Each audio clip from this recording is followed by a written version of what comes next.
ఓం నమో వెంకటేశాయ. శాంతం శారదచంద్రకోటి సదృశం చంద్రాభిరామాననం చంద్రార్కాగ్ని వికాసకుండలధరం చంద్రావతం సంస్తుతం వీణాపుస్తక సాక్ష్యసూత్ర విలసత్ వ్యాఖ్యాన ముద్రాకరం దేవేశం భరతాదిభిః పరివృతం రామం భజే శ్యామలం.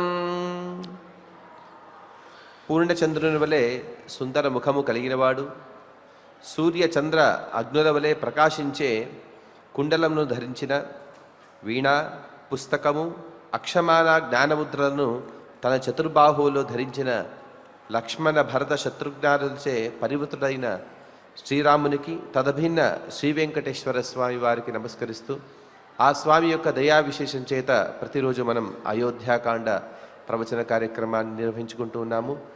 ఈరోజు ప్రవచన కార్యక్రమాన్ని మనం శ్రీ గురు ధ్యానాదును అలాగే సత్సంకల్ప వాక్యాలను సమిష్టిగా పలుకుతూ ప్రారంభించుకుందాం. శ్రీ గురు ధ్యానం.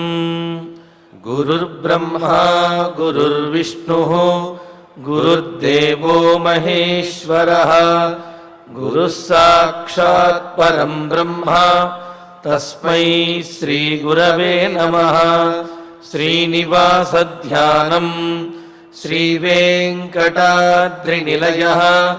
కమలాకాముకః పుమాన్ అభంగుర విభూతిర్నః తరంగయతు మంగళం. అథ సంకల్పః. శ్రీమదాదివరాహ క్షేత్రే విరాజమానస్య శ్రీ పద్మావతీ జానేః అఖిలాండకోటి బ్రహ్మాండ నాయకస్య శ్రీరామచంద్ర రూపాంతరస్య భగవతః శ్రీ వెంకటేశ్వర స్వామినః సన్నిధౌ హనుమత్ సీతా లక్ష్మణ భరత శత్రుఘ్న పరివార సమేత శ్రీరామచంద్ర పరబ్రహ్మణః పరిపూర్ణానుగ్రహేణ అస్మిన్ భువనే సమస్తాధివ్యాధీనాం నివారణార్థం భారతవర్షే విద్యా విత్త వాణిజ్య కృషి వైద్య వైజ్ఞానిక దేశరక్షణాదిరంగేషు విద్యమానానాం ఆస్తిక మహాజనానాం సర్వేషాం సకుటుంబానాం ఆయురారోగ్యైశ్వర్య సద్బుద్ధీత్యాది సర్వశుభఫలప్రాప్త్యర్థం ధర్మాచరణద్వారా శ్రీరామరాజ్యస్య పునర్వ్యవస్థాపనార్థం ఉద్యోగార్థినాం సముచితోద్యోగప్రాప్త్యర్థం దంపతీనాం అనుకూల దాంపత్య సిద్ధ్యర్థం సంతానస్య పితృవాక్య పరిపాలనానుకూల బుద్ధి ప్రచోదనార్థం సకల కార్య సిద్ధ్యర్థం గో సంరక్షణార్థం చ శ్రీమద్వాల్మీకి రామాయణే అయోధ్యాకాండే యథాశక్తి శ్లోకవ్యాఖ్యాన పురస్సరం దశోత్తరశతతమసర్గశ్లోకపారాయణం తథా శ్రీధన్వంతరి మంత్రపారాయణం చ అన్యోన్యసాహాయ్యేన ఆచార్యముఖేన కరిష్యామహే. శ్రీవాల్మీకి ప్రార్థనా. కూజంతం రామ రామేతి మధురం మధురాక్షరం ఆరుహ్య కవితాశాఖాం వందే వాల్మీకి కోకిలం. శ్రీ ఆంజనేయ ప్రార్థనా. మనోజవం మారుతతుల్యవేగం జితేంద్రియం బుద్ధిమతాం వరిష్టం వాతాత్మజం వానరయూథముఖ్యం శ్రీరామదూతం శిరసా నమామి. శ్రీరామాయణ ప్రార్థనా. వాల్మీకిగిరి సంభూత రామసాగరగామిని పునాతి భువనం పుణ్య రామాయణ మహానది శ్రీరామ ప్రార్థనా అయోధ్యాఖ్యేతు గుర్వర్ధే త్యక్త్వా రాజ్యం గిరౌ వసన్ పాదుకే భరతాయాదాత్ సరామ శరణం మమ. శ్రీరామచంద్ర పరబ్రహ్మణే నమః. అథ శ్రీమద్ రామాయణే ఆదికావ్యే అయోధ్యాకాండే దశోత్తరశతతమః సర్గః. శ్రీమన్నారాయణ చరణౌ శరణం ప్రపద్యే. శ్రీమతే నారాయణాయ నమః. శ్రీరామాయ నమః. క్రుద్ధమాజ్ఞాయ రామం తు వసిష్ఠః ప్రత్యువాచః జాబాలిరపి జానీతే లోకస్యాస్య గతాగతిం. 109వ సర్గలో జాబాలి మహర్షి మాట్లాడినటువంటి మాటలను విన్నాం. అలాగే దానికి సమాధానంగా 109వ సర్గలో రామచంద్రమూర్తి చెప్పినటువంటి మాటలు. చిత్రకూట పర్వత ప్రాంతంలో మరి రాముడిని వనవాసం మాన్పించి రాజ్యానికి తీసుకువెళదామని భరతుడు సర్వసైన్యములతోటి, అలాగే అదేవిధంగా వశిష్ఠుడు, జాబాలి మొదలైనటువంటి మహర్షులు, గురువులందరితోటి, అమాత్యులతోటి వచ్చాడు. భరతుడు ఎంతగా చెప్పి చూచినప్పటికీ కూడా రామచంద్రమూర్తి అన్నిటికీ సమాధానం చెబితే ఇక జాబాలి మహర్షి ఎలాగైనా రాముణ్ణి తీసుకువెళ్ళాలి అని నాస్తికవాదాన్ని ప్రతిపాదిస్తూ ఈ లోకము పరలోకము లేదు, తల్లిదండ్రులు లేరు, పుణ్యము పాపం లేదు, సుఖమొక్కటే ముఖ్యము అని ఈ విధంగా ఆయన అన్నీ మాట్లాడిన తర్వాత రాముడు వాటన్నిటికీ కూడా ధీటుగా సమాధానం చెప్పాడు. ఒకంత రాముడికి కోపం కూడా వచ్చింది. మహర్షి, మీ బోటి వారా ఇటువంటి మాటలు మాట్లాడవలసింది? తెలియనటువంటి వారు మాట్లాడితే వారిది అజ్ఞానము అనుకోవచ్చు. తెలిసినటువంటి మీ బోటి వారు మాట్లాడితే లోకం తప్పుదవ పట్టదా? కావున మీ వంటి వారు ఈ విధంగా మాట్లాడటం సమంజసం కాదు అని అంటూ అక్కడ ఉన్నటువంటి సప్రమాణంగా ఆస్తికవాదాన్ని ప్రతిష్టాపన చేసి భగవంతుడు యజ్ఞయాగాదులు, పరలోకము, పితృదేవతలు, వారికి పితృకార్యములు, దేవకార్యములు చేయడం ద్వారా వచ్చే ఫలితములు, వీటినన్నిటినీ కూడా చక్కగా ప్రతిపాదించాడు. మరి చివరిలో కోపగించుకున్నాడు కూడా జాబాలి మహర్షిని. ఇదంతా గమనిస్తూ ఉన్నారు వశిష్ఠ మహర్షి.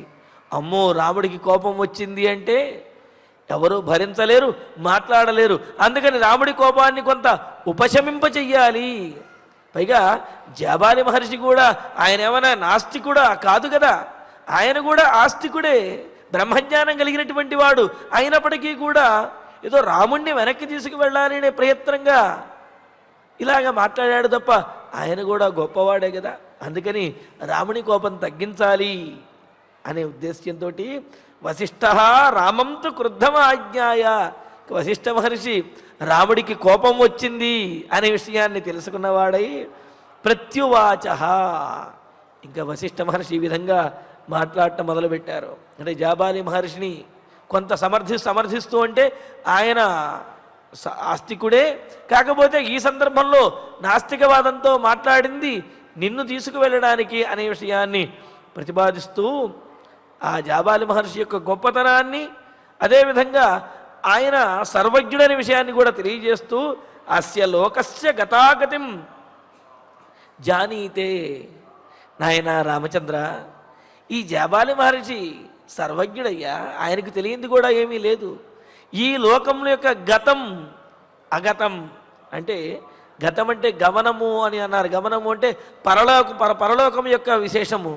అలాగే ఆగతిం, పరలోకం నుండి మరలా ఈ లోకంలో జన్మించడం అంటే ఈ లోకంలో ఉన్నటువంటి వాడు పరలోకానికి వెళ్ళటానికి, అదేవిధంగా ఈ లోకంలో కొత్తగా జన్మించడము. ఈ విధంగా జన్మ పునర్జన్మ, ఇహలోకము పరలోకము, పుణ్యపాపములు, ధర్మాధర్మం, ఇవన్నీ కూడా జాబాలి మహర్షికి తెలుసు. అంటే కర్మలను ఆచరించడం ద్వారా ఉత్తమగతులు కలుగుతాయని, కర్మలను ఆచరించకపోతే అధోగతులు కలుగుతాయని, ధర్మమును ఆచరించాలి అని ఈ విశేషములన్నీ కూడా జాబాలి మహర్షికి తెలిసిన ఆయన. మరి ఎందుకు అలా మాట్లాడాడు అని అంటే, నివర్తయితు కామస్తు త్వామే తద్వాక్యముక్తవాన్ ఇమాం లోక సముత్పత్తిం లోకనాథ నిబోధమే. మరి నిన్ను వెనుకకు తీసుకువెళ్ళడానికే త్వాం నివర్తయితు కామః, నిన్ను అయోధ్య నగరానికి తీసుకువెళ్ళడానికి ఆయన ఏం మాట్లాడాలో తెలియక అంటే ఏమిటి, ధర్మపరంగా న్యాయపరంగా ఏది మాట్లాడినా ధర్మపరంగా న్యాయపరంగా అదే విధంగా గొప్ప సమాధానాన్ని చెబుతున్నాడు రాముడు. అంటే ఇక ధర్మంతో న్యాయంతో రాముడిని గెలవలేము అనుకున్నారు, ఆయన్ని ఒప్పించలేము అని చెప్పి ఇంకా నాస్తికవాదంతో రెచ్చగొట్టాలి అని చెప్పి అనుకున్నారు. లోకంలో కూడా సహజంగా ఇదే విధంగా చేస్తూ ఉంటారు. అంటే సరి అయినటువంటి పద్ధతిలో గెలవలేనటువంటి సందర్భంలో ఇంకా నాస్తికవాదంతోటో వితండవాదనతోటో చెబుతూ ఉంటారు. యుక్తి స్వసన్నాసు అని చెప్పినట్లుగా సహజంగా ఇక్కడ వాదము, ప్రతివాదము, వితండవాదము అని చెప్పి అంటూ ఉంటారంటే, వాదము అని అంటే ఎదుటివారు మాట్లాడినటువంటి దానిని గ్రహించి దానికి ధీటుగా సరి అయినటువంటి ప్రమాణములతోటి మాట్లాడడం అనేది వాదము అని చెప్పి అన్నారు. సరే, ఇంకా రెండవది జల్పము అని కూడా అన్నారు. ప్రతివాదము అంటే జల్పము అంటే ఎదుటివారి మాట్లాడింది దాన్ని పక్కన పెట్టేసి వీళ్ళు చెప్పదలుచుకుంది మాత్రమే చెప్పటం అన్నమాట. ఇట్లా గట్టిగా అరిచేసి అవతల వాళ్ళ నోరు మూయించాలి అని చెప్పి. ఇది ఇంకొకటి వితండవాదము. వితండవాదము అంటే ఇంకా వారికి మనం ఏ విధంగానూ సమాధానం చెప్పడానికి లేదు, మన దగ్గర కూడా ఏ విషయము లేదు అని అన్నప్పుడు ఇక నోటికి వచ్చినట్లుగా మాట్లాడుతూ రెచ్చగొడుతూ మాట్లాడటం ఏదైతే ఉందో దాన్ని వితండవాదము అని అంటారు. ఇలాగా అంటే ఎదుటివారిని గెలవలేనప్పుడు, మన దగ్గర మాట్లాడటానికి విషయం లేనప్పుడు ఏదో ఒక రకంగా ఎదుటివారిని ప్రభావితం చెయ్యాలి అనే ఉద్దేశ్యంతో మాట్లాడటం. అలాగా రాముడిని ఎలాగోలా ప్రభావితం చేసి రెచ్చగొట్టైనా సరే అయోధ్యకు తీసుకువెళ్ళాలనే ఉద్దేశ్యంతో జాబాలి మహర్షి నాస్తికవాదాన్ని మాధవంతో మాట్లాడాడు. కానీ అది ఎందుకు మాట్లాడాడనే విషయాన్ని చెబుతూ నిన్ను తీసుకువెళ్ళడానికి అలా మాట్లాడాడు, కానీ ఆయన మాట్లాడిన దాంట్లో విషయము లేదు, అలా మాట్లాడకూడదు అనే విషయం జాబాలి మహర్షికి కూడా తెలుసు. అయితే రామా, జాబాలి మహర్షి మాట్లాడిన వాటిల్లో కొన్ని మాత్రం తీసుకోవలసినటువంటి విషయములు కొన్ని ఉన్నాయి, వాటిని నీవు అంగీకరించాలి అని అంటూ ఏతద్వాక్యముక్తవాన్ లోకనాథ, లోకానికి నాథుడివైన రక్షకుడు అయినటువంటి ఓ రామచంద్ర, ఇమాం లోక సముత్పత్తిం మే నిబోధ, ఈ లోకం తీరుని, ఈ లోకంలో సంపదలను రాజ్యమును పరంపరగా ఎవరు పొందుతున్నారు అనే విషయాన్ని కూడా నేను చెబుతాను విను. జాబాలి మహర్షి కూడా అదే విషయాన్ని చెప్పదలుచుకున్నారు, కాబట్టి కాస్త ఘాటుగాను వేరే మార్గంలో చెప్పారు. కానీ ఆయన చెప్పినటువంటి వాటిల్లో కొన్ని విషయములు ఏవైతే ఉన్నాయో ఈ లోకము యొక్క తీరు, లోకంలో ఉన్నటువంటి అలవాటు ఏదైతే ఉన్నదో దాని గురించి నేను చెబుతాను. అంతే కదా, ఎందుకని లోకమంతా ఎలా ఉందో లోకాచారం అంటూ ఉంటాం కదా. సహజంగా శాస్త్రీయాచారము లోకాచారములు అని చెప్పి రెండు రకాలుగా ఉంటూ ఉంటాయి. శాస్త్రంలో చెప్పినటువంటి వాటికంటే కూడా లోకాచారాలు ఎక్కువ పాటిస్తూ ఉంటాం మనం. ఎందుకంటే మా ప్రాంతంలో ఇంతేనండి అంటాం. ఒకవేళ అలా పాటించకపోతే వీళ్ళు కాస్త నిబ్బరంగా ఉన్న పక్క వాళ్ళు ఎవరో ఒకళ్ళు వచ్చి ఏమిట్రా ఇలా చేసావు, ఎంత పాపం చేసావు అన్నట్టుగా అంటూ ఉంటారు. కాబట్టి ఇక్కడ ఒకటి శాస్త్రీయమైనది, మరొకటి లోకాచారము అని ఉంటుంది. ఈ లోకాచారం ఎలా ఉన్నదనే విషయాన్ని నేను నీకు తెలియజేస్తాను. ఆ విషయాన్నే జాబాలి మహర్షి చెప్పిన మాటల్లో కొన్ని విషయాలు ఇది కూడా ఉన్నాయి అంటూ ఇమాం లోక సముత్పత్తిం మే నిబోధ, ఈ లోకము యొక్క పుట్టుక, దాని యొక్క పరంపర, అందులో అధికారాన్ని పొందినటువంటి వారు ఈ పరంపర మొత్తాన్ని కూడా ఇప్పటి నుంచి కాదు ఆది నుంచి నీకు తెలియజేస్తాను. దాన్ని వింటే ఎవడు రాజు అవ్వాలి అంటే జ్యేష్ఠునికే రాజ్యాధికారం ఉన్నది, జ్యేష్ఠునికే రాజ్యాన్ని కట్టబెడుతున్నారు, ఇదే లోకాచారము అనే విషయము నీకు కూడా తెలుస్తుంది రామచంద్ర అని అంటూ సర్వం సలిలమేవాసీత్ పృథివీ యత్ర నిర్మిత తతః సమభవద్ బ్రహ్మ స్వయంభూర్దేవతైః సహా. రామచంద్ర, అసలు ఈ లోకం ఎలా పుట్టిందో తెలుసా? మొదట మొత్తము సర్వము కూడా అంతా జలమయంగానే ఉన్నది ఈ లోకమంతా కూడా.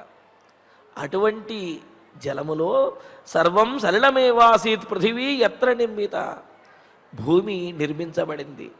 తత సమభవత్ బ్రహ్మ స్వయంభూర్దేవతై సహా.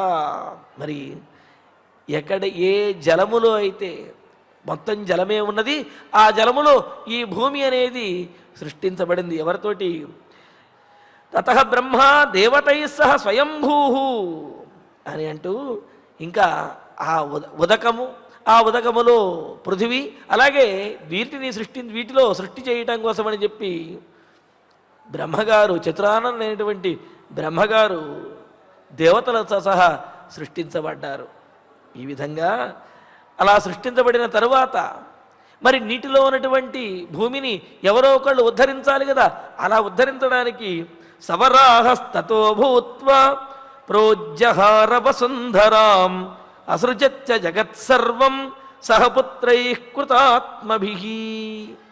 ఇంకా ఆ తరువాత సహా ప్రసిద్ధుడైనటువంటి ఆదిపురుషుడైనటువంటి పురుషోత్తముడైన నారాయణుడు వరాహ భూత్వా, వరాహ అవతారాన్ని ధరించి వసుంధరాం ప్రోజ్జహార, అలా నీటిలో ఉన్నటువంటి, అంటే సృష్టి కంటే పూర్వము నీటిలో ఉన్నటువంటి ఈ భూమండలాన్ని తన కోరలతోటి, స్వామి వరాహావతారాన్ని ఎత్తి తన కోరలతోటి ఈ భూమండలాన్ని నీటిపైకి తీసుకుని వచ్చాడు.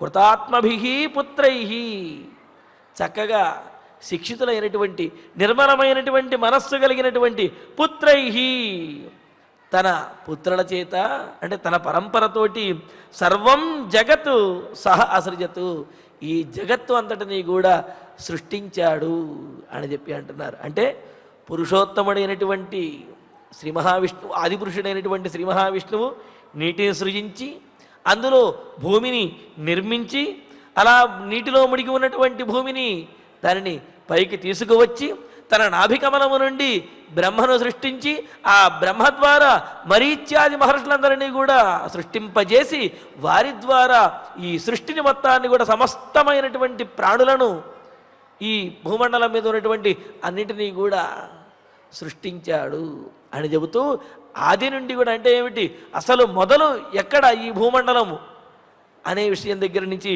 మొదలుపెట్టి ఇక్కడ వశిష్ఠ మహర్షి రాముడికి చెబుతున్నారు. ఆకాశ ప్రభవో బ్రహ్మ శాశ్వతో నిత్య అవ్యయః తస్మాన్ మరీచి సంయజ్ఞే మరీచే కాశ్యపస్సుతః. ఈ శ్లోకం వినంగానే మనకు బాలకాండలో సీతారామ కళ్యాణ సందర్భంలో మరి ఆ దశరథ మహారాజు యొక్క వంశ పరంపరను చెబుతూ అవ్యక్త ప్రభవో బ్రహ్మ శాశ్వతో నిత్య అవ్యయః తస్మాత్ మరీచి సంయజ్ఞే మరీచే కాశ్యపస్సుతః అని చెప్పి అక్కడ మొదలుపెట్టి రాముని యొక్క వంశ పరంపర మొత్తాన్ని కూడా అక్కడ చెబుతాడు. ఆ విధంగా ఇక్కడ కూడా ఇక్కడ సృష్టి ఆది నుంచి ఉన్నటువంటి ఈ వంశ పరంపర గురించి చెబుతూ ఉన్నాడంటే, ఈ పరంపరలో ఎవరెవరు రాజులయ్యారు అనే విషయాన్ని తెలియజేస్తూ అందులో జ్యేష్ఠుడే రాజయ్యాడు అనే విషయాన్ని ప్రతిపాదిస్తూ ఉన్నారు వశిష్ఠ మహర్షి.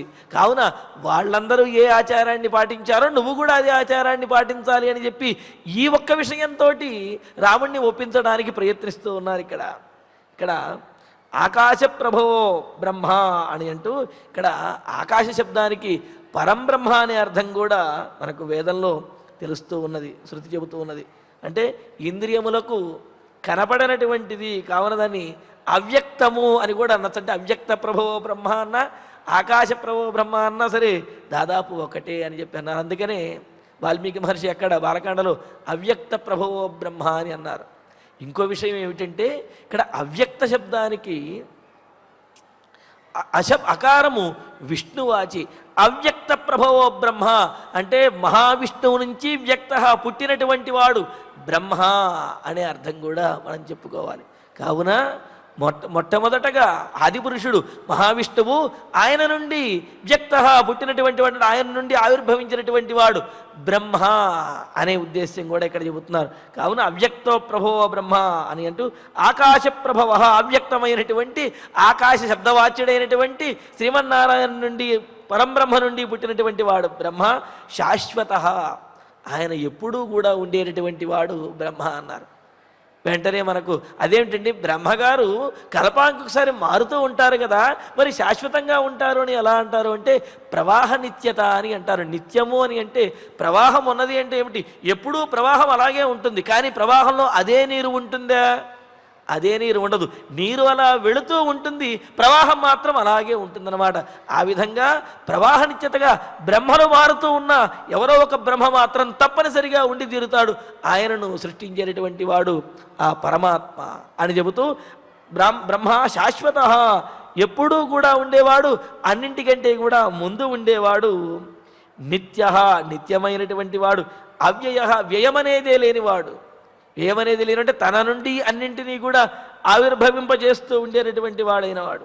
అటువంటి బ్రహ్మ నుండి అంటే మహావిష్ణువు నుండి బ్రహ్మగారి నుండి కూడా తస్మాత్, అటువంటి బ్రహ్మ నుండి మరీచి సంజ్ఞే, మరీచి మహర్షి పుట్టారు. అంటే ఇక్కడ బ్రహ్మగారు 10 మంది ప్రజాపతులను సృష్టించి, మరీచి, అత్రి, భరద్వాజుడు అంటూ ఈ విధంగా 10 మంది ప్రజాపతులను సృష్టించి వారి ద్వారా ఈ సృష్టిని మొత్తాన్ని కూడా నిర్వర్తించి సమస్తమైనటువంటి ప్రాణులను కూడా సృష్టించారు వారి ద్వారా. అలాగా వారిలో పెద్దవాడు మరీచి అన్నమాట. ఆ మరీచి సంచించే మరీచి మహర్షి పుట్టారు. మరీచే కాశ్యప, ఆ మరీచికి కాశ్యపుడు అనే కుమారుడు పుట్టారన్నమాట. ఇక వారి నుండి అంటే ఇక్కడ బ్రహ్మగారు ఆ మహావిష్ణువు, బ్రహ్మగారికి మరీచికి కాశ్యపుడు అని ఈ విధంగా క్రమం. వివస్వాన్ కాశ్యపాజ్ఞే మనుర్వైవస్వతః సతు ప్రజాపతి పూర్వం ఇక్ష్వాకుస్తు మనోస్సుత. ఆ కాశ్యపుడు నుండి వివస్వంతుడు అంటే సూర్యుడు అన్నమాట. ఆయన పుట్టాడు జన్మించాడు, ఆవిర్భవించాడు. యజ్ఞే వైవస్వత సుత మను, ఆ వివస్వతునికి సంబంధించినటువంటి వాడే మనువు అని అన్నారు. ఆయన్నే వైవస్వత మనువు అని అన్నారు. అంటే వివస్వాన్ అంటే సూర్యుడు, ఆయన నుండి వచ్చినటువంటి వాడు కావున మనువుని ఆయనని వైవస్వత మనువు అని చెప్పి అన్నారు. ఇక్ష్వాకు వంశానికి కూటస్థుడు అంటే ఆది పురుషుడు వైవస్వతుడు అనమాట. అందుకనే వైవస్వతో మనుర్నామ మాననీయో మనీషిణాం ఆసీత్ అని చెప్పి అంటూ ప్రణవశ్చందసామివా అని అన్నారు. వేదానికి ఓంకారం ఏ విధంగానో ఈ రాముని యొక్క వంశమైన ఇక్ష్వాకు వంశానికి ఆయన ఆద్యుడు వైవస్వతుడు అని చెప్పి అంటున్నారు. కావున మను ఆయన్ని వైవస్వత మనువు అంటారు. సహ పూర్వం ప్రజాపతి, ఆ వైవస్వత మనువే పూర్వం ప్రజాపతిగా ఉన్నాడు. ఈ ఇక్ష్వాకు వంశానికి ఆది పురుషుడు ఆయనే అనమాట. అంటే ఇక్ష్వాకు కంటే ముందువాడు వైవస్వత మనువు. అందుకనే మనునా మానవేంద్రేణ యాపురి నిర్మిత స్వయం అంటూ అయోధ్యా నగరాన్ని నిర్మించినటువంటి వాడు వైవస్వత మనువు. ఆ వైవస్వత మనువే అయోధ్యా నగరాన్ని ఇక్ష్వాకుకి ఇచ్చాడు. అంటే వైవస్వత మనువు యొక్క కుమారుడు ఇక్ష్వాకు. ఆ ఇక్ష్వాకుకి ఆయన అయోధ్యా నగరాన్ని ఇచ్చాడు. ఇక్ష్వాకుస్తు మనోస్సుత, ఇక్ష్వాకు ఆ వైవస్వత మనువు యొక్క కుమారుడు. అంటే ఇక్కడ కాశ్యపుని కుమారుడు వివస్వంతుని యొక్క సుతుడు మనువు, మనువు యొక్క కుమారుడు ఇక్ష్వాకువు అని చెప్పి ఈ విధంగా పరంపర చెప్పి ఆ తర్వాత చెబుతున్నారు. ఇలాగా యస్యేయం ప్రథమం దత్త సమృద్ధా మనునామహి తమిక్ష్వాకుమయోధ్యాయాం రాజానం విద్ధి పూర్వకం. ఆ వైవస్వత మనువే ఈ భూమండలాన్ని అయోధ్యా నగరాన్ని మరి ఇక్ష్వాకుకి ఇచ్చి అప్పటి నుంచి ఆయన్ని పరిపాలించమని చెప్పి ఆదేశించాడు. ఇంకా అప్పుడు ఇక్ష్వాకు రాజుగా ఈ రాజ్యములన్నింటినీ కూడా అయోధ్యను రాజధానిగా చేసుకుని పరిపాలిస్తూ ఉన్నాడు. యస్య ప్రథమం సమృద్ధాయం మహీదత్త, ఇక్ష్వాకుకి మొట్టమొదటిసారిగా మనువు చేత ఈ భూమండలం ఇవ్వబడింది. తమ ఇక్ష్వాకం అయోధ్యాయం పూర్వకం రాజానం విద్ధి, ఆ ఇక్ష్వాకువే ఈ అయోధ్యకి మొట్టమొదటి రాజు, పూర్వీకులలో మొదటివాడైనటువంటి రాజు అని చెప్పి తెలుసుకొని ఆయన ఇక్ష్వాకోస్తు సుతశ్రీమాన్ కుక్షిరేవేతి విశ్రుత కుక్షేరథాత్మజో వీరో వికుక్షి ఉదపద్యత. ఇక్ష్వాకు యొక్క కుమారుడు కుక్షి, అలాగే శ్రీమాన్ విశ్రుత అంటే ఆయన గొప్ప సంపన్నుడిగా కీర్తించబడ్డాడు. ఆ కుక్షి ఆ కుక్షికి కుక్షేహ వీర వికుక్షి, ఆ కుక్షికి వీరుడైనటువంటి వాడు పరాక్రమ సంపన్నుడైనటువంటి వికుక్షి అనే ఆత్మజ కుమారుడు ఉదపద్యత ఆవిర్భవించాడు, పుట్టాడు. ఇక్ష్వాకుమారుడు కుక్షి, కుక్షి కుమారుడు వికుక్షి అంటూ వికుక్షేస్తు మహాతేజ బాణపుత్ర ప్రతాపవాన్ బాణస్యతు మహాబాహు అనరణ్యో మహాయశ. ఆ వికుక్షి యొక్క కుమారుడు గొప్ప మహాతేజ ప్రతాపవాన్ బాణ బణ్యతే ఇది బాణ అని అంటూ ఆయన ధనుస్సుని ప్రయోగిస్తుంటే అంటే బాణములు ప్రయోగిస్తూ ఉంటే ఆ ధ్వని అంతటా కూడా ప్రతిధ్వనిస్తూ ఉండేది. ఆ విధమైనటువంటి తన బాణ పరంపరలతోటి గొప్పదైనటువంటి ధ్వని చేస్తాడు అని ఆయనకి బాణుడు అనే పేరు వచ్చిందని కూడా మనకు నిఘంటువులు తెలియజేస్తున్నాయి. అలాగా గొప్ప ధనుర్విద్యా పారంగతులైనటువంటి బాణుడు వికుక్షికి జన్మించాడు. బాణస్యత మహాబాహు మహాయస్య అనరణ్య. మరి ఆ బాణుడికి అనరణ్యుడు అనే కుమారుడు గొప్ప కీర్తిమంతుడైనటువంటి వాడు, రాజ్యపాలన చేయటంలో చాలా గొప్పవాడైనటువంటి అనరణ్యుడు పుట్టాట. ఎంత గొప్పగా రాజ్యపాలన చేస్తూ ఉన్నాడు అంటే చెబుతారు కదా, రాజు కనుక సమర్థుడు ధర్మాత్ముడు సరి అయినటువంటి పరిపాలనా పద్ధతి తెలిసినవాడు కనుక అయినట్లయితే రాజ్యంలో ప్రజలందరూ సుఖంగా ఉంటారు, పంచభూతములు కూడా సహకరిస్తాయి అని చెప్పి అంటారు. అందుకనే అటువంటి రాజు అనరణ్యుడు అంటూ నానావృష్టిర్ బహూవాస్మిన్ నా దుర్భిక్షం సతాంబరే అనరణ్యే మహారాజే తస్కరో నాపి కశ్చన అని అంటూ అనరణ్యుడు రాజుగా ఉన్నప్పుడు సతాం వరే అనరణ్యే సత్పురుషులలో శ్రేష్ఠుడైనటువంటి అనరణ్యుడు రాజుగా ఉన్నటువంటి సందర్భంలో అస్మిన్ ఈ లోకంలో ఈ దేశంలో అనావృష్టిహీన అనావృష్టి అనేది లేదు అంటే వర్షములు కురవకపోవటం కానీ పంటలు పండకపోవటం కానీ ఇవేమీ లేవు. చక్కగా సమయానికి ఎంత వర్షము కావాలో అంత వర్షం ఉన్నదన్నమాట. అతివృష్టి లేదు అనావృష్టి లేదు, ఎంత అవసరమో అంతవరకు చక్కగా వర్షము గురించి పంటలు బాగా పండేవి. దుర్భిక్షణ కరువు కాటకములనేవే లేవు. నా తస్కర కశ్చనాపి దేశంలో అందరూ కూడా రాత్రిపూట కూడా ద్వారములు తెరుచుకునే పడుకునేవారు. అంటే ఏమిటి?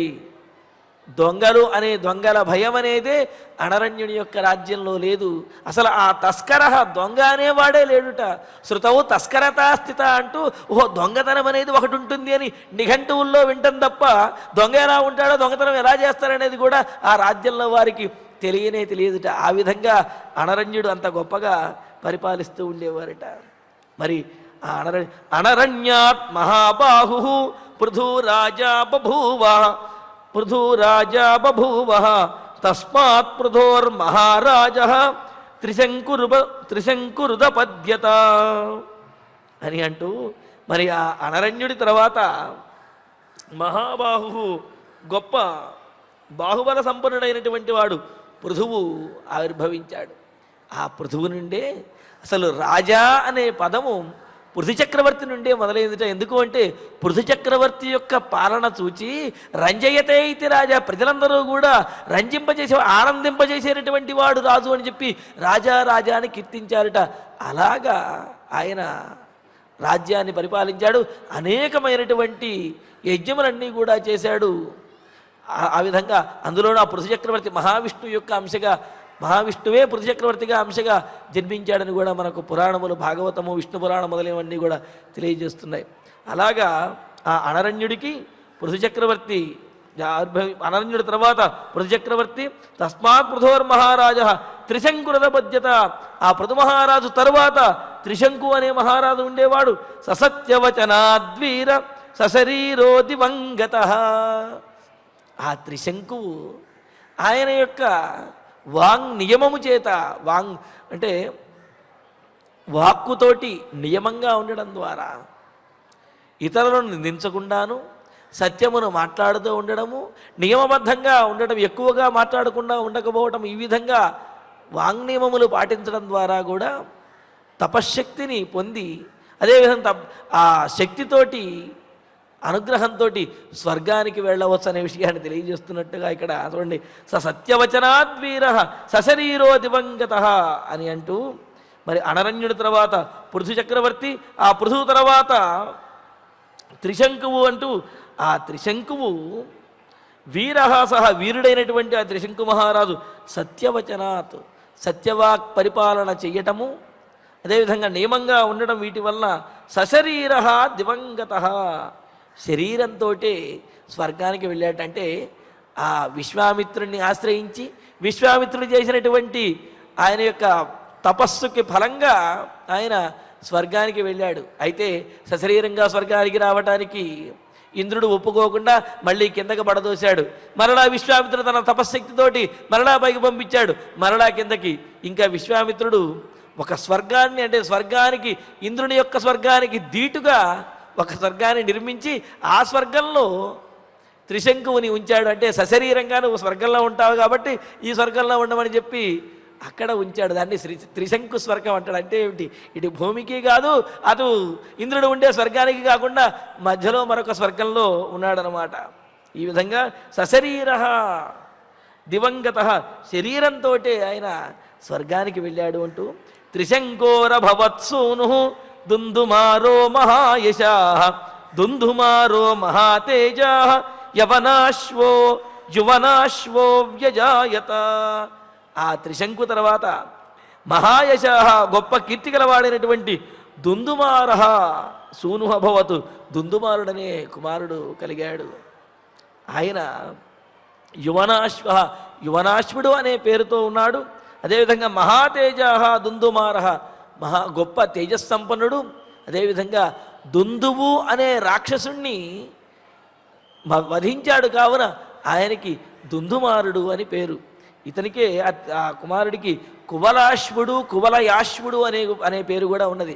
ఎందుకు అంత ఆ పేరు వచ్చింది అంటే ఆయన యొక్క అశ్వము భూమండలం చుట్టూ కూడా ప్రదక్షిణం చేయగలిగినటువంటి అంత వేగము శక్తి కలిగిందిట. వలయం అంటే అంటే భూమి, దాన్ని వలయంగా చుట్టిరాగలిగినటువంటి శక్తి కలిగిన అశ్వం కలిగిన వాడు, కావున కువలాశ్వుడు కువలయాశ్వుడు అని చెప్పి అన్నారు. ఆ కువలయాశ్వుడు దుందువు అనే ఒకనొక రాక్షసుడిని వధించాడు. అంటే ఒక అడవి తీరంలో మహర్షులు ఉండేటటువంటి ఆ ఆశ్రమానికి దగ్గరలో ఉన్న మరుభూమిలో దుందువు అనే ఒకనొక రాక్షసుడు ఉండేవాడట. మరి అడవిలో తపస్సు చేసుకుంటూ ఉన్నటువంటి ఈ మహర్షుల్లో ఉత్తంకుడు అనే ఒకనొక మహర్షి ఉన్నారు.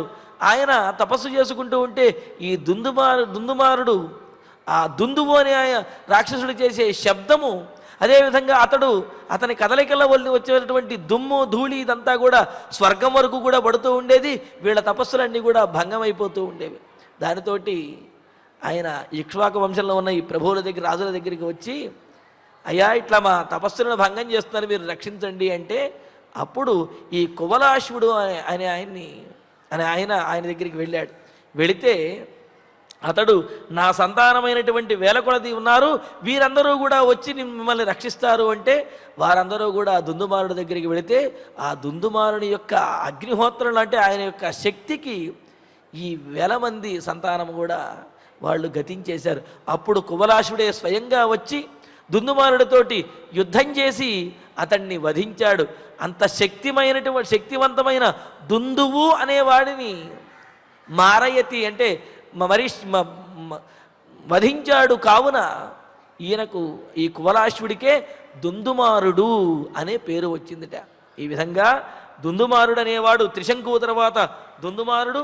అతన్ని ఇక్కడ యువనాశ్వుడు అన్నారు, కానీ కువలాశ్వుడు అని ఆయన యొక్క పేరు. అయితే ఇక్కడ మరొక పాఠాంతరం కూడా ఉంది. దుందుమారాన్ మహాతేజ యువనాశ్వో వ్యజాయత. దుందుమారుడికి కువలాశ్వుడు అని పేరు. ఆ దుందుమారుడి యొక్క కుమారుడు యువనాశ్వుడు అని పాఠాంతరం కూడా మనకు ఉన్నది. మరి ఈ క్రమంలో ఇక్కడ ఉన్నదన్నమాట. ఈ విధంగా మరి త్రిశంకువు తర్వాత దుందుమారుడు తర్వాత యువనాశ్వుడు.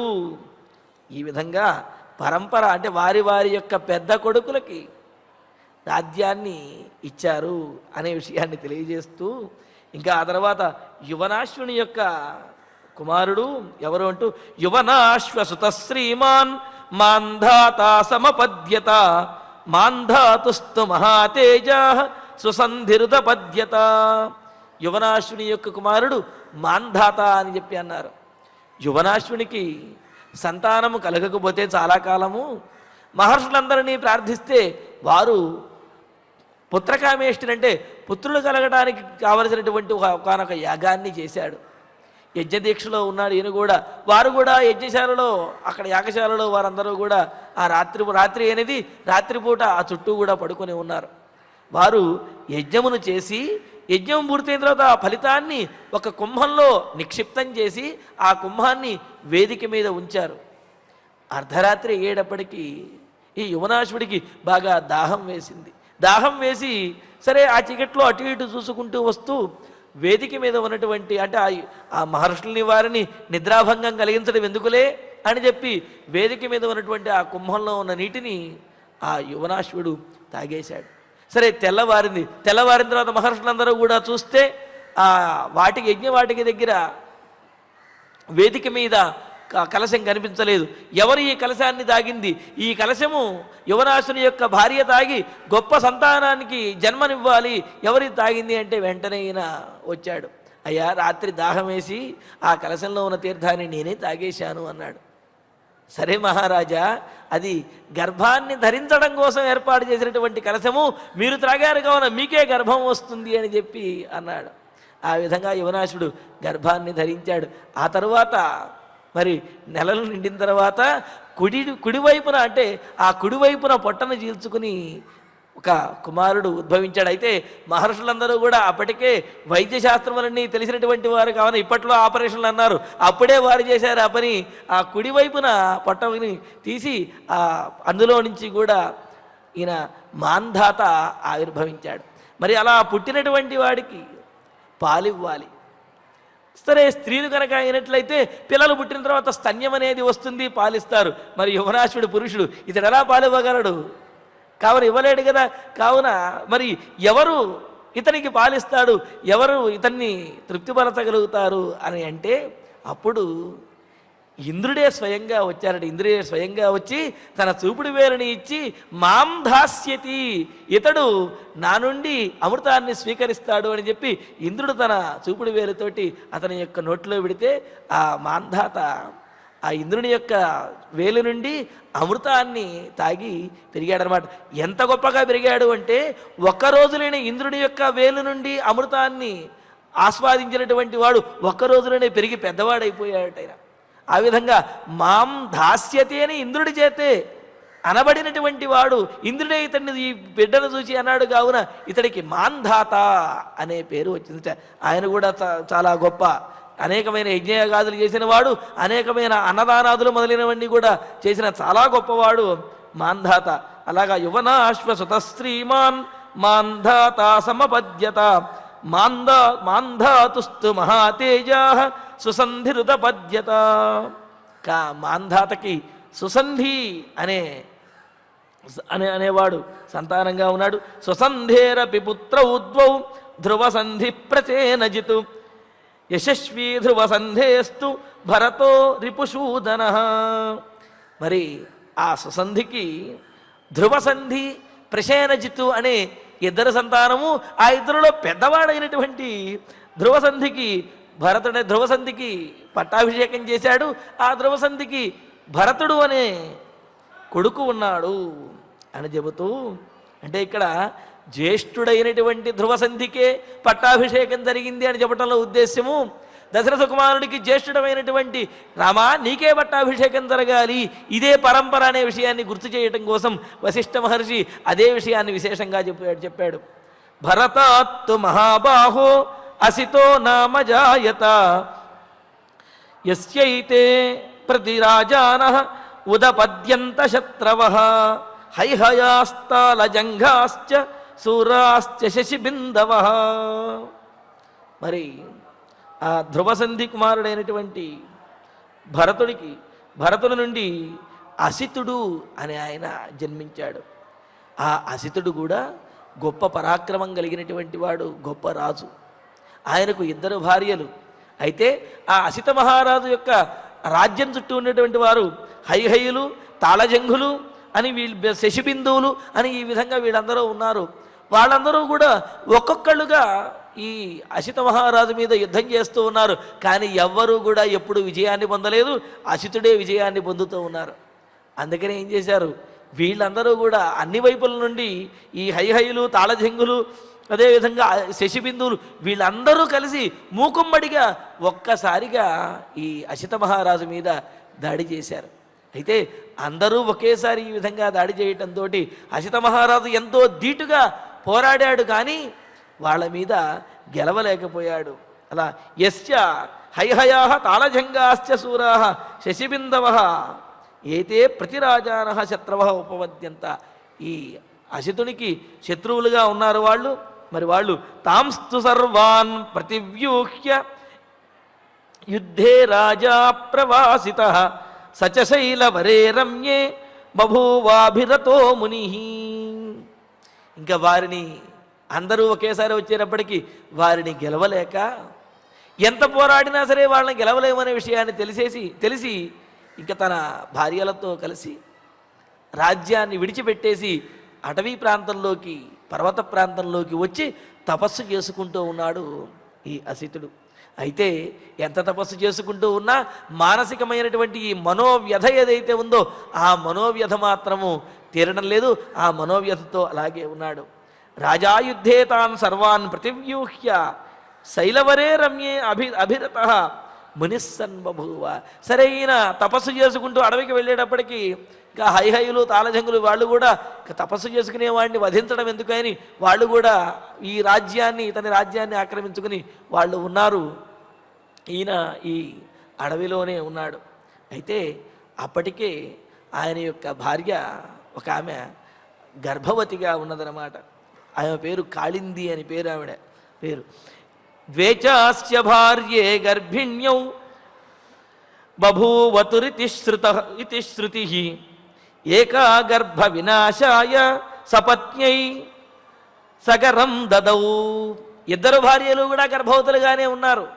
అయితే ఈ సవతలలో ఉండేటటువంటి అసూయతోటి నాకే సంతానం కలగాలి, ఇంకో ఆమెకు సంతానం కలగకూడదు, నేనే గొప్పదానిగా ఉండాలి అని అసూయతోటి ఒక ఆమె మరొక ఆమెకు విషాన్ని ఇచ్చిందంటే గర్భ వినాశాయ, ఆ గర్భం పోవాలనే ఉద్దేశంతో విషాన్ని ఇచ్చింది.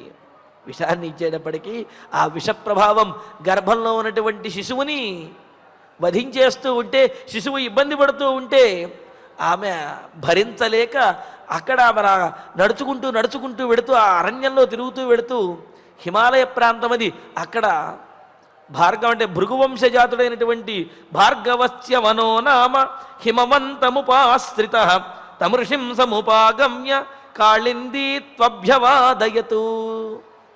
సవతి చేత విషమీయబడినటువంటి ఈ కాళింది అనే ఆమె భరించలేక అలా వెళుతూ అక్కడ దగ్గరలో ఉన్నటువంటి చ్యవనుడు అనే మహర్షి యొక్క ఆశ్రమం దగ్గరికి వెళ్ళింది. ఆ చ్యవన మహర్షి భృగువంశానికి చెందినటువంటి వాడు. ఆయన తపస్సు చేసుకోవటం కోసమని అక్కడికి వచ్చి నివాసం ఉంటూ ఉన్నాడు. ఈమె ఆయన దగ్గరికి వెళ్ళి కాళ్ళ మీద పడి, స్వామి నన్ను రక్షించండి, నా బిడ్డను రక్షించండి అని చెప్పి ప్రార్థించేటప్పటికీ పాపం ఈమె యొక్క స్థితిని చూచి మరి ఇలా బాధపడుతున్నది అని చెప్పి ఈమె శోకాన్ని తీర్చాలి అనే ఉద్దేశంతో ఆ చ్యవనుడు ఈమెకు అభయాన్ని ఇచ్చాడు. అభయాన్ని ఇచ్చి సతామభ్యవదద్విప్రో వరేప్సం పుత్రజన్మని, ఇంకా పుత్రజన్మని వరేప్సం, తనకు చక్కని పుత్రుడు జన్మించాలి అనే వరాన్ని కోరుకోవాలి అనే ఆమె యొక్క ఉద్దేశ్యాన్ని చూచి పుత్రస్తే భవితా దేవి మహాత్మా లోక విశ్రుత ధార్మికశ్చ సుశీలశ్చ వంశకర్తారి సూదన. ఆ చ్యవన మహర్షి చెప్పాడు, అమ్మా నీకు వంశాన్ని ఉద్ధరించేటటువంటి వాడు, గొప్ప పరాక్రమ సంపన్నుడు, ఎదురు లేనటువంటి వాడైన ఒకనొక పుత్రుడు నీ గర్భం నుండి జన్మిస్తాడు, ఇదే నీకు నేను ఇస్తున్న అభయము అని చెప్పి అన్నాడు. అంటే విషము తీసుకున్న విషము ఆమె మరొకరు ఇచ్చినప్పటికీ కూడా ఆ విష ప్రభావం అనేది ఆ గర్భంలో ఉన్నటువంటి శిశువు మీద పడకుండా ఈ మహర్షి అభయం ఇచ్చాడు, చక్కటి పుత్రుడు జన్మిస్తాడు అని చెప్పి అన్నాడు అనమాట. మరి ఆమె పేరు కాళింది అని కూడా అనుకున్నాం కదా. తే మహాత్మా, గొప్ప బుద్ధిమంతుడు, లోక విశ్రుత, లోకమందరి చేత కూడా కీర్తించబడేటటువంటి వాడు, లోకంలో ప్రసిద్ధి చెందేటటువంటి వాడు అయిన ధార్మిక, పుణ్యాత్ముడు అయినటువంటి, సుశీల, ఉత్తమమైనటువంటి వ్యక్తిత్వము కలిగినటువంటి వాడైన, సచ్చీలుడైనటువంటి వంశకర్త, మీ వంశాన్ని నిలబెట్టేటటువంటి వాడు, వంశాన్ని ఉద్ధరించేటటువంటి వాడైన కుమారుడు అరిసూదన. అంతేకాదు శత్రువులందరినీ కూడా జయించేవాడు. అంటే ఏమిటి? ఇతడి యొక్క తండ్రిని ఎవరైతే అక్రమంగా అందరూ కూడా మూకుమ్మడిగా దాడి చేసి ఇతని యొక్క తండ్రిని ఆక్రమించారో, రాజ్యాన్ని స్వాధీనం చేసుకుని ఆక్రమించారో వారందరినీ కూడా ఇతడు ఒక్కడే వెళ్ళి జయించగలిగేంతటి పరాక్రమవంతుడైన కుమారుడు జన్మిస్తాడు. పుత్ర భవిత ఇది అభ్యవదతు. నీకు అటువంటి గొప్పవాడైన, అంటే నీ మనస్సులో ఏ ఏ కోరికలైతే ఉన్నాయో, ఎటువంటి ఘనకార్యాలు సాధించేవాడు కావాలనుకుంటున్నావో అటువంటి లక్షణములతో కూడినటువంటి కుమారుడు నీకు జన్మిస్తాడు అని చెప్పి ఆ చవన మహర్షి ఈయన అసితుని యొక్క భార్య అయినటువంటి కాళిందికి అభయం ఇచ్చాడు. ఆ విధంగా కృత్వా ప్రదక్షిణం హృష్ట్వా మునిం తమనుమాన్య చ పద్మపత్ర సమానాక్షం పద్మగర్భ సమప్రభం తతస్స గృహమాగమ్య దేవీ పుత్రం యజాయత. ఇంకా ఆమె ఆ మహర్షి యొక్క అనుగ్రహంతో ఈమె గర్భంలో ఉండేటటువంటి బాధ కొంత తీరింది. ఇంకా మహర్షికి చక్కగా ప్రదక్షిణములు చేసి ఆమె హృష్ట ఎంతో ఆనందించినటువంటిది. అంతే కదా, మరి తల్లికి తన గర్భంలో ఉన్నటువంటి శిశువు క్షేమంగా ఉంటాడు, అతడు గొప్పవాడై జన్మిస్తాడు అని చెప్పి అంటే అంతకు మించినటువంటి ఆనందం మరి స్త్రీకి ఇంకేముంటుంది? ఎంతో ఆనందించినటువంటిది. ఆ మహర్షికి ప్రదక్షిణం చేసి తతః గృహమాగమ్య, ఇంకా ఇంటికి వచ్చేసి ఆమె పద్మపత్ర సమానాక్షం పద్మగర్భ సమప్రభం. పద్మపత్ర సమానాక్షం అంటే పద్మముల వంటి నేత్రములు కలిగినటువంటి వాడు. అంతేకాదు పద్మగర్భ సమప్రభం. పద్మగర్భ సమప్రభం అంటే బ్రహ్మతో సమానమైనటువంటి వాడు అనే ఒక అర్థం. అంటే పద్మగర్భుడు, పద్మము జన్మస్థానముగా కలిగినటువంటి వాడు, అంటే పద్మము యందు ఉద్భవించినటువంటి వాడు బ్రహ్మ అని ఒక అర్థము. పద్మగర్భుడు అంటే పద్మము గర్భము యందు కలిగినటువంటి వాడు, అంటే పద్మమును తన నాభి యందు కలిగినటువంటి వాడు పద్మనాభుడు, అంటే మహావిష్ణువు అని అర్థం. ఈ విధంగా బ్రహ్మ వంటి తేజస్సుతోటి, మహావిష్ణువు వంటి సౌందర్యంతో, అంతటి గొప్ప తేజస్సుతో కలిగినటువంటి వాడైన పుత్రం యజాయత, అంత కాంతివంతుడు బ్రహ్మ తేజస్సుతో ఉన్నటువంటి వాడైన మహావిష్ణువుతో సమానమైనటువంటి వాడైన అందమైనటువంటి వాడైన ఒక పుత్రుడికి ఆ కాళింది జన్మనిచ్చింది, కాళిందికి పుట్టాడు అని చెప్పి అన్నారు. ఈ విధంగా సపత్న్యాతు గరస్తస్యై దత్తో గర్భజిఘాంసయా గరేణ సహతేనైవ జాతస్స సగరో భవతు. ఈ విధంగా సవతి చేత విషము, గరము అంటే విషము అని అర్థం అన్నమాట. విషము ఇయ్యబడి ఆ విషముతో పాటుగా బయటకు వచ్చినటువంటి వాడు, అంటే ఆ విషం ఏదైతే ఉన్నదో ఇతనితో పాటుగా ఆ విషం కూడా బయటకు వచ్చేసింది, కానీ ఆ విషము ఇతన్ని ఏమీ చెయ్యలేకపోయింది.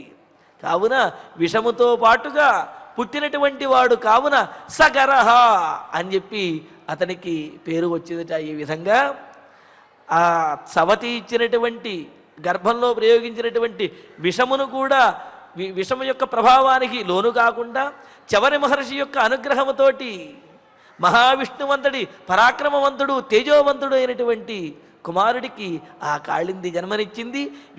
విషము కూడా ఏమీ చేయలేకుండా విషముతో పాటు పుట్టినవాడు కావున సగరుడు అని అతడికి నామకరణం చేశారనమాట. సగరహ భవతు అని చెప్పి అన్నారు. మరి ఆ సగరుడే ఎంత ప్రసిద్ధి చెందాడు అంటే ఆ సగరుని యొక్క కుమారుల ద్వారానే సాగరం అనేది తవ్వబడింది, ఇప్పటికీ కూడా ప్రసిద్ధంగా ఉన్నది. మరి ఇందులో ఉన్నటువంటి మరికొన్ని విశేషములను తరువాతి ప్రవచనంలో తెలుసుకుందాము. ఇక ఇప్పుడు ఆచార్యుల వారి ద్వారా శ్లోకాలను పారాయణ చేసుకుందాము. క్రుద్ధమాజ్ఞాయ రామం తం వశిష్ఠః ప్రత్యువాచః జాబాలిరపి జానీతే లోకస్యాస్య గతాగతిం నివర్తయితు కామస్తు త్వామేతద్వచ त्वामेतद्वाक्यमुक्तवान् त्वामेतद्वाक्यमुक्तवान् इमां लोकसमुत्पत्तिम् इमां लोकसमुत्पत्तिम् लोकनाथ निबोध मे लोकनाथ निबोध मे सर्वं सलिलमेवासीत् सर्वं सलिलमेवासीत् पृथिवी यत्र निर्मिता पृथिवी यत्र निर्मिता ततः समभवद् ब्रह्मा ततः समभवद्ब्रह्मा स्वयंभूर्दैवतैः सह स्वयंभूर्दैवतैः सह सवराहस्ततो भूत्वा वराहस्ततो भूत्वा प्रोज्जहार वसुन्धराम् प्रोज्जहार वसुन्धराम् असृजच्च जगत्सर्वम् असृजच्च जगत्सर्वम् सह पुत्रैः कृतात्मभिः सह पुत्रैः कृतात्मभिः आकाशप्रभवो ब्रह्मा आकाशप्रभवो ब्रह्मा शाश्वतो नित्य अव्ययः शाश्वतो नित्य अव्ययः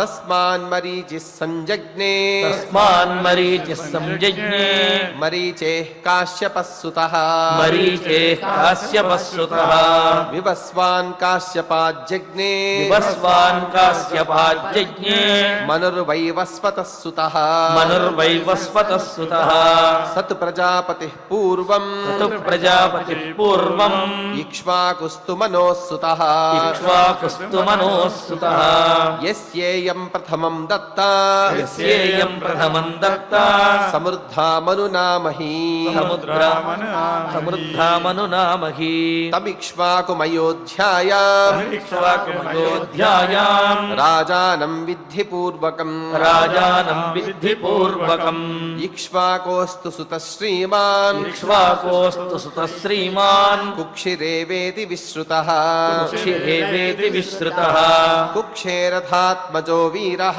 कुक्षेरथात्मजो वीरः विकुक्षिरुदपद्यत विकुक्षिरुदपद्यत विकुक्षेस्तु महातेजाः विकुक्षेस्तु महातेजाः बाणः पुत्रः प्रतापवान् बाणः पुत्रः प्रतापवान् बाणस्य तु महाबाहुः बाणस्य तु महाबाहुः अनरण्यो महायशाः अनरण्यो महायशाः नानावृष्टिर्बभूवास्मिन् नानावृष्टिर्बभूवास्मिन् न दुर्भिक्षं सताम्बरे न दुर्भिक्षं सताम्बरे अनरण्ये महाराजे अनरण्ये महाराजे तस्करो नापि कश्चन तस्करो नापि कश्चन अनरण्यान् महाबाहुः अनरण्यान् महाबाहुः पृथुराजा बभूवः पृथुराजा बभूवः तस्मात् पृथोर्महाराजः तस्मात् पृथोर्महाराजः त्रिशङ्कुरुदपद्यत त्रिशङ्कुरुदपद्यत स सत्यवचनाद्वीरः सत्यवचनाद्वीरः सशरीरो दिवङ्गतः शरीरो दिवङ्गतः त्रिशङ्कोरभवत्सूनुः शङ्कोरभवत्सूनुः दुन्धुमारो महायशाः दुन्धुमारो महायशाः दुन्धुमारो महातेजाः दुन्धुमारो महातेजाः युवनाश्वो व्यजायत युवनाश्वो व्यजायत युवनाश्वसुतः श्रीमान् युवनाश्वसुतः श्रीमान् मान्धाता समपद्यत मान्धाता समपद्यत मान्धातस्तु महातेजाः मान्धातस्तु महातेजाः सुसन्धिरुदपद्यत सुसन्धिरुदपद्यत सुसन्धेरपि पुत्रौ द्वौ सन्धेरपि पुत्रौ द्वौ ध्रुवसन्धिप्रसेनजित् ध्रुवसन्धिः प्रसेनजित् यशस्वी ध्रुवसन्धेस्तु यशस्वी ध्रुवसन्धेस्तु भरतो रिपुसूदनः भरतो रिपुसूदनः भरतात्तु महाबाहोः भरतात्तु महाबाहोः असितो नाम जायत असितो नाम जायत यस्यैते प्रतिराजानः यस्यैते प्रतिराजानः उदपद्यन्त शत्रवः उदपद्यन्त शत्रवः हैहयास्तालजङ्घाश्च हयास्तालजङ्घाश्च शूराश्च शशिबिन्दवः शूराश्च शशिबिन्दवः तांस्तु सर्वान् प्रतिव्यूह्य तांस्तु सर्वान् प्रतिव्यूह्य युद्धे राजा प्रवासितः युद्धे राजा प्रवासितः स च शैलवरे रम्ये च शैलवरे रम्ये बभूवाभिरतो मुनिः बभूवाभिरतो मुनिः द्वे चास्य भार्ये गर्भिण्यौ द्विजास्य भार्ये गर्भिण्यौ बभूवतुरिति श्रुतिः बभूवतुरिति श्रुतिः एका गर्भविनाशाय एका गर्भविनाशाय सपत्न्यै सगरं ददौ सपत्न्यै सगरं ददौ भार्गवश्च वनो नाम भार्गवस्य वनो नाम हिमवन्तमुपाश्रितः हिमवन्तमुपाश्रितः तं ऋषिं समुपागम्य ऋषिं समुपागम्य कालिन्दी त्वभ्यवादयत् कालिन्दी त्वभ्यवादयत् सतामभ्यवदद्विप्रः तामभ्यवदद्विप्रः वरेप्सुं पुत्रजन्मनि वरेप्सुं पुत्रजन्मनि पुत्रस्ते भविता देवी पुत्रस्ते भविता देवी महात्मा लोकविश्रुतः महात्मा लोकविश्रुतः धार्मिकश्च सुशीलश्च धार्मिकश्च सुशीलश्च वंशकर्तारि सूदनः वंशकर्तारि सूदनः कृत्वा प्रदक्षिणं हृष्टा कृत्वा प्रदक्षिणं हृष्टा मुनिं तमनुमान्य च मुनिं तमनुमान्य च पद्मपत्रसमानाक्षं पद्मपत्रसमानाक्षं पद्मगर्भसमप्रभम् पद्मगर्भसमप्रभम् ततः सा गृहमागम्य ततः सा गृहमागम्य देवी पुत्रं व्यजायत देवी पुत्रं व्यजायत सपत्न्या तु गरस्तस्यै सपत्न्या तु गरस्तस्यै दत्तो गर्भजिगांसया दत्तो गर्भजिघांसया गरेण सह तेनैव गरेण सह तेनैव जातः स सगरोऽभवत् जातः स सगरोऽभवत् इत्यार्षे इत्यार्षे श्रीमद् रामायणे श्रीमद् रामायणे आदिकाव्ये आदिकाव्ये अयोध्याकाण्डे अयोध्याकाण्डे दशोत्तरशततमे सर्गे दशोत्तरशततमे सर्गे एकविंशतिश्लोकाः एकविंशतिः श्लोकाः ఇక మనం ఫలశ్రుతిని ప్రారంభించి మంగళ శ్లోక పర్యంతం సమిష్టిగా పలుకుతూ ఈ కార్యక్రమాన్ని సుసంపన్నం చేసుకుందాం. ఫలశ్రుతిః ఆయుష్యమారోగ్యకరం యశస్యం సౌభ్రాతృకం బుద్ధికరం సుఖం చ శ్రోతవ్యమేతన్నియమేన సద్భిః ఆఖ్యానమోజస్కరమృద్ధికామైః శ్రీరామచంద్ర పరబ్రహ్మణే నమః. అథ ధన్వంతరి ధ్యానం అచ్యుతానంత గోవింద విష్ణో నారాయణామృత రోగాన్ మే నాశయాశేషాన్ ఆశు ధన్వంతరే హరే. ఆరోగ్యం దీర్ఘమాయుష్యం బలం తేజోధియం శ్రియం స్వభక్తేభ్యోనుగృహంతం వందే ధన్వంతరిం హరిం. ధన్వంతరేరిమం శ్లోకం భక్త్యా నిత్యం పఠంతి యే అనారోగ్యం న తేషాం స్యాత్ సుఖం జీవంతి తే చిరం. ఓం నమో భగవతే వాసుదేవాయ ధన్వంతరయే అమృతకలశహస్తాయ వజ్రజలౌకహస్తాయ సర్వామయ వినాశనాయ త్రైలోక్యనాథాయ మహావిష్ణవే స్వాహా. ఓం వాసుదేవాయ విద్మహే సుధాహస్తాయ ధీమహి తన్నో ధన్వంతరి ప్రచోదయాత్. అథ నవగ్రహ ప్రార్థనా ఆరోగ్యం పద్మబంధుర్వితరతు నితరాం సంపదం శీతరశ్మిః భూలాభం భూమిపుత్రః సకలగుణయుతాం వాగ్విభూతిం చ సౌమ్యః. సౌభాగ్యం దేవమంత్రీ రిపుభయశమనం భార్గవః. శౌర్యమార్గిః దీర్ఘాయుః సైంహికేయః. విపులతరయశః కేతుః ఆచంద్రతారం. అరిష్టాని ప్రణశ్యంతు దురితాని భయాని చ. శాంతిరస్తు శుభం మేస్తు గ్రహాః కుర్వంతు మంగళం. అథ క్షమా ప్రార్థనా యదక్షరపదభ్రష్టం మాత్రాహీనం చ యద్భవేత్ తత్సర్వం క్షమ్యతాం దేవ నారాయణ నమోऽస్తు తే. అథ భగవత్సమర్పణం కాయేన వాచా మనసేంద్రియైర్వా బుద్ధ్యాత్మనా వా ప్రకృతే స్వభావాత్ కరోమి యత్ సకలం పరస్మై నారాయణాయేతి సమర్పయామి. అథ మంగళం శ్రియః కాంతాయ కళ్యాణ నిధయే నిధయేర్థినాం శ్రీవేంకట నివాసాయ శ్రీనివాసాయ మంగళం.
Oh